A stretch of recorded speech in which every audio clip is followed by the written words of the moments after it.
Hi everyone, in this video we will show you how to sync Obsidian notes across devices. First, understand that Obsidian stores all of your notes as regular files inside a folder called a vault. Because your notes are stored locally, you can choose from several different methods to keep them synced across your devices. One of the easiest options is Obsidian Sync.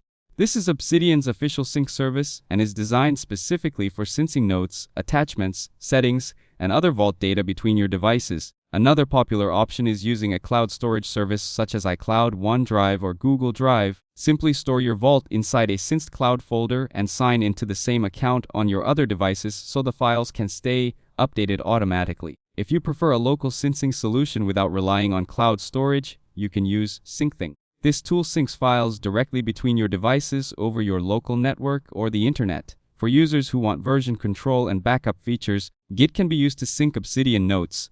On mobile devices, many users pair Git with apps such as Working Copy to manage and sync their vaults. To set up any of these methods, first create or locate your Obsidian vault on your primary device. Then choose the syncing method you want to use and configure it according to the service's instructions.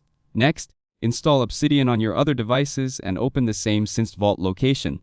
Once connected, allow the files to finish syncing before making edits to avoid conflicts. You can also explore the community plugins directory within Obsidian, where you'll find many additional syncing tools and workflows created by the Obsidian community. After the sync is configured, create a test node on one device and check that it appears on your other devices to confirm everything is working correctly. If this video helped you out, don't forget to leave a like and subscribe to the channel. Thanks for watching, and I'll see you in the next one.